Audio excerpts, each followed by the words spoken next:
welcome you to Bible Times. I'm Willard Pless, and we're here to talk about what the Bible teaches about this world and what's going on. And today I want to talk about the Bible's big picture, looking at the whole Bible in a simple way.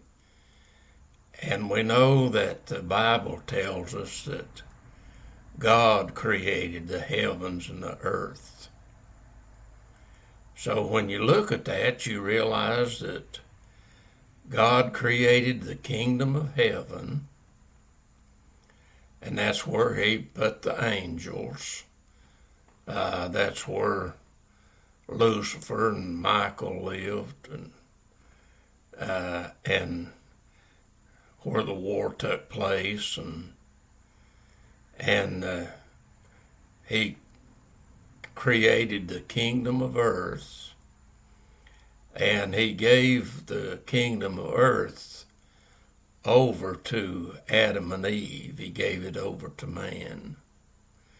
And he told Adam to not take it to the flesh way.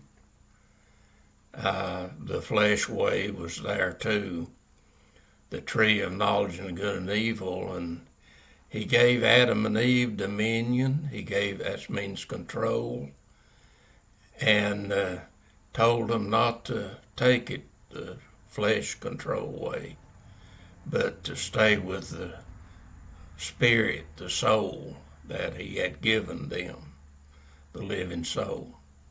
And he told them, now if you go with the flesh way, your soul will die, will go into a sleep kind of death. See, when you're asleep, it's just like you're dead, but the body still functions, and that's the way it happened. Then the body will still function, but the soul will be in a death sleep. And Jesus tried to teach this, but it's hard for people to understand. And so we want to look at the big picture.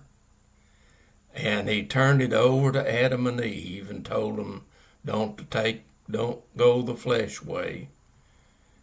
But they did. And we learned that the only way back is through repentance and through Jesus Christ, God's Son. This is the only way to be able to come back to God and walk with him and fellowship with him. And of course, Jesus taught that. But as we look at this, realize that now, if you go to 2 Peter chapter 3, that you'll learn that God gave this world 7 millennials, which is 7,000 years. And each day of creation meant 1,000-year time for this world. But the Bible teaches that he can extend generations. And each millennial would have 10 generations that would make up the millennial. And he extended the first millennial, which started with Adam. He extended the generations there. He doubled it. And it went to 2,050 years before the second millennial started with Abraham. And Jesus talked about that in Matthew chapter 1, that he talked about it from Abraham to David was 1,400 years, which is 14 generations. So he extended that also. And then from David to the Babylonian captivity was 1,400 years, so he extended that, the generations there. In that millennial, he extended them. which extended the millennial, but it, far as millennial part, is still this world have 7,000 years. But see, the sixth day is when he created man. And since that happened on the sixth day, then the sixth millennial will be shortened. And this is the millennial that we live in now.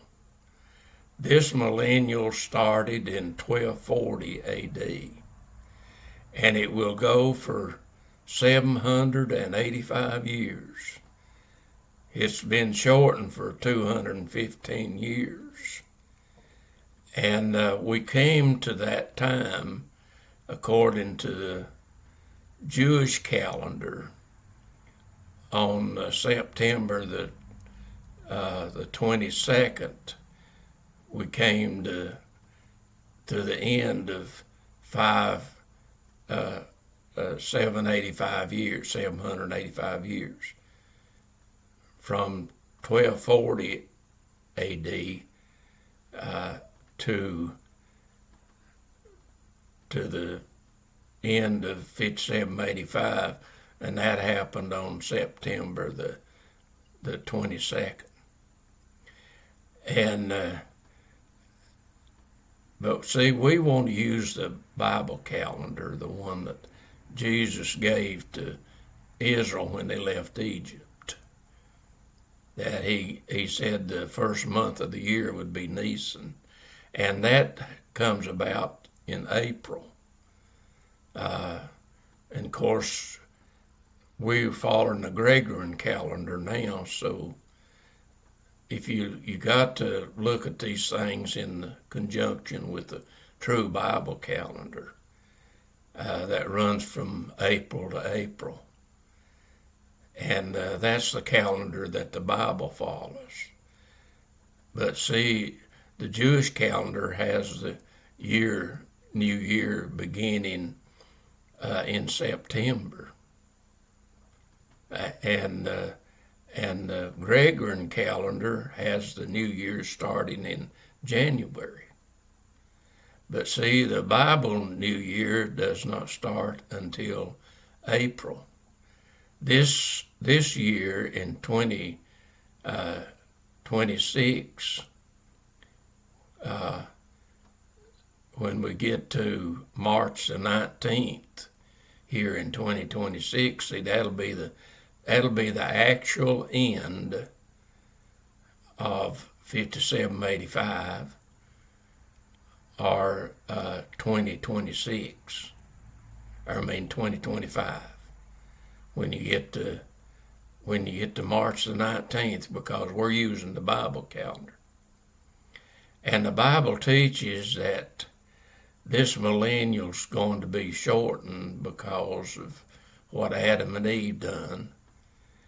And the Bible teaches that Jesus is going to be coming, and we're getting close here, and that's what we're talking about as we understand the Bible picture, big picture, and what's going on.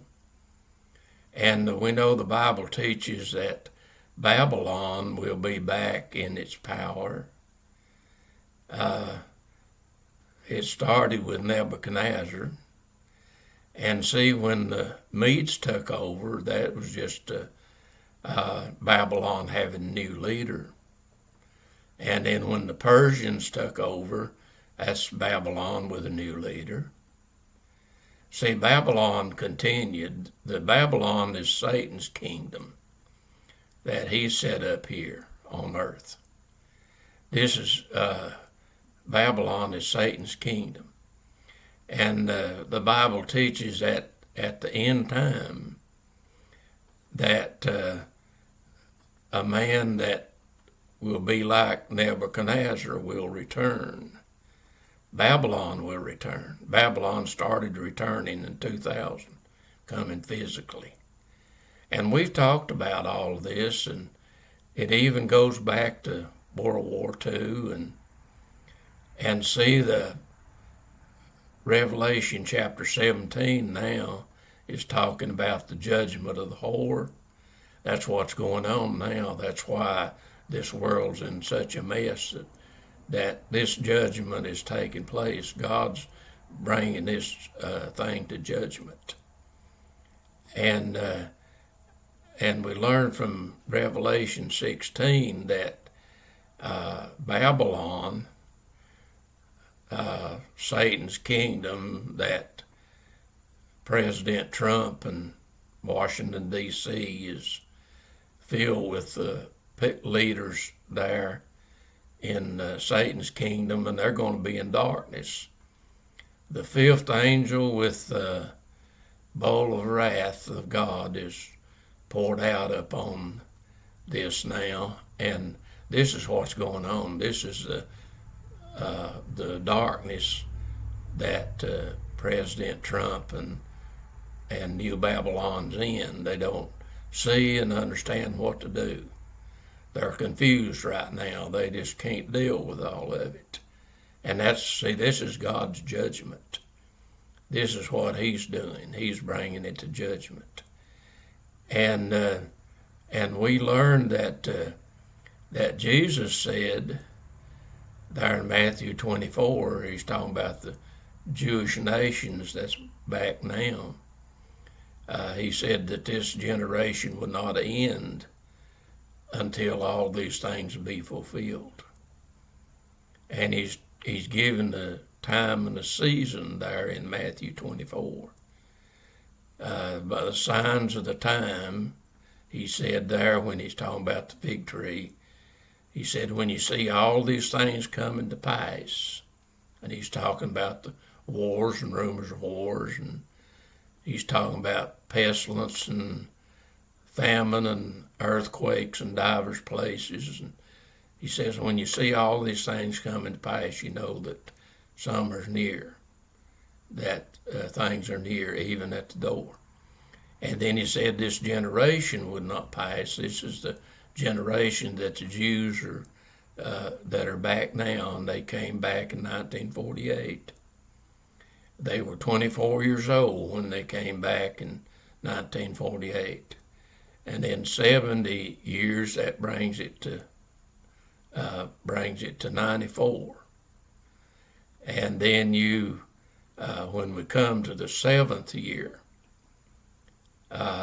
then this will be the generation. The generation is 100 years. The generation in the kingdom of God is 100 years. And Abraham went through that before Isaac was born. That was giving the evidence of Jesus' first coming as the Lamb. And then in Jacob's ordeal, going off to Haran and coming back and to Bethel was, and then when Benjamin was born, that was 100 years too. And see, this is playing over again right now. That in 1924, God brought people into the world, ones that he'd bring back to Israel. In 1948, they were 24 years old. And then you add 70 years, that brings you to that they're 94. And then you add 6 years to that, so when you come to the 7th year, the end of the 6th year. And this is where we are. And Jesus is coming soon. We learn by the time that this generation of Jews now that ends will be on May the 14th in 2026. And Jesus said all these things will be fulfilled. So don't be caught in the darkness. Walk with Jesus and talk to him, and you'll be able to understand and see what's going on. We want to look at the big picture and see what's really going on in this world. And we're at the time of judgment now. This is what God is doing this. This is what's going on there in Washington, D.C. with the harlot woman and with the New Babylon being back, which is Satan's kingdom. And so you need to understand, call on Jesus, talk to him, and tell him you want to see and learn, you want to understand, you don't want to be in the dark. So the way back is repentance and coming through Jesus Christ, and I hope you do that. And so we're going to close here, and God bless you, and you have a great day.